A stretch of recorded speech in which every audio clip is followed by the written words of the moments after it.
SS news AP నిజాలు నిర్భయంగా. నెల్లూరులో తెలుగుదేశం పార్టీ ప్రతిష్టాత్మకంగా నిర్వహించనున్న మహానాడు ఏర్పాట్లపై మంత్రి పొంగూరు నారాయణ కీలక వ్యాఖ్యలు చేశారు. పార్టీ జాతీయ అధ్యక్షుడు చంద్రబాబు నాయుడు, జాతీయ ప్రధాన కార్యదర్శి లోకేష్ గారి ఆదేశాల మేరకు నెల్లూరు జిల్లా ప్రజాప్రతినిధులు 2 రోజుల పాటు క్షేత్రస్థాయిలో పరిశీలించి చివరకు కోవూరు నియోజకవర్గ పరిధిలోని ఇఫ్కో స్థలాన్ని వేదికగా ఎంపిక చేశామని ఆయన తెలిపారు. దాదాపు 2200 ఎకరాల విస్తీర్ణంలో ఉన్న ఈ ప్రాంతం నేషనల్ హైవే పక్కనే ఉండటంతో ట్రాఫిక్ సమస్యలు లేకుండా వాహనాల పార్కింగ్కు అనుకూలంగా ఉంటుందని ఆయన వివరించారు. రేపు ఉదయం 10 గంటలకు ఇక్కడ భూమి పూజ నిర్వహిస్తామని, ఇప్పటికే 100 ఎకరాలకు పైగా చదును చేశామని, రేపు సాయంత్రానికి మొత్తం క్యాంప్ సిద్ధమవుతుందని పేర్కొన్నారు. ఈ మహానాడును గతంలో ఎన్నడూ లేని విధంగా జిల్లాలోని మంత్రులు, ఎంపీలు, ఎమ్మెల్యేలు, కార్యకర్తలు అందరూ కలిసి విజయవంతం చేస్తామని, ఇందులో ప్రజల అవసరాలు, సంక్షేమం, అభివృద్ధి మరియు కార్యకర్తల సంక్షేమంపై అనేక కీలక తీర్మానాలు చేసి ప్రభుత్వం దృష్టికి తీసుకెళ్తామని నారాయణ స్పష్టం చేశారు. 27, 28, 29 3 రోజులు మహానాడు నెల్లూరులో జరిగే విధంగా యాక్చువల్గా గౌరవమైన తెలుగుదేశం పార్టీ జాతీయ అధ్యక్షులు, అదేవిధంగా తెలుగుదేశం పార్టీ జాతీయ వర్కింగ్ ప్రెసిడెంట్ నిర్ణయించడం జరిగింది.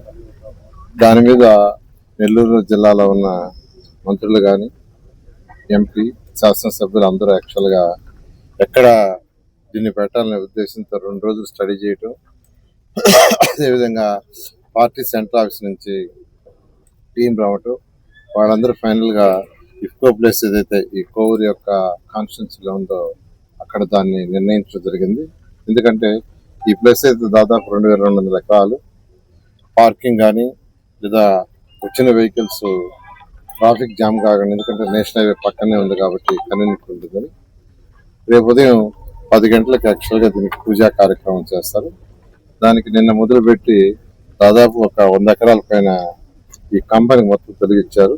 బహుశా రేపు ఈవినింగ్ అయితే మొత్తం ఆల్మోస్ట్ కంపెనీతో తొలగిస్తారు.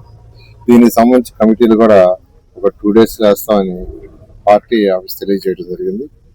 ఇంతవరకు ఎప్పుడు జరిగిన విధంగా ఈ యొక్క మహానాడు నెల్లూరులో జరిగే విధంగా అందరం కలిసి తెలుగుదేశం పార్టీ నెల్లూరు జిల్లాలో ఉన్న అందరూ ప్రతి ఒక్కరు, అంటే మంత్రులు కావచ్చు, ఎంపీ కావచ్చు, ఎమ్మెల్యేలు కావచ్చు, కింద స్థాయి కార్యకర్తలు కావచ్చు, కార్పొరేటర్లు కానీ అందరూ కలిసి దీన్ని సక్సెస్ఫుల్గా చేస్తామని అందరం కలిసికట్టుగా చేయబోతున్నాం.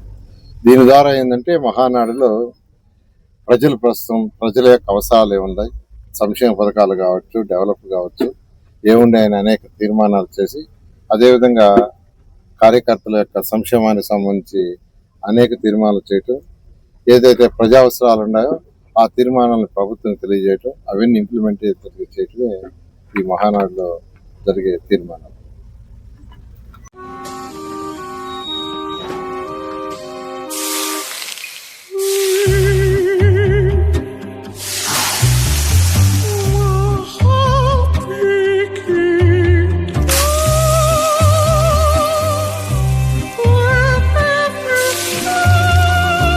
No matter the heat outside, stay cool inside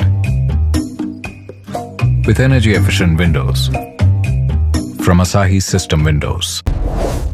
Please subscribe SS News AP.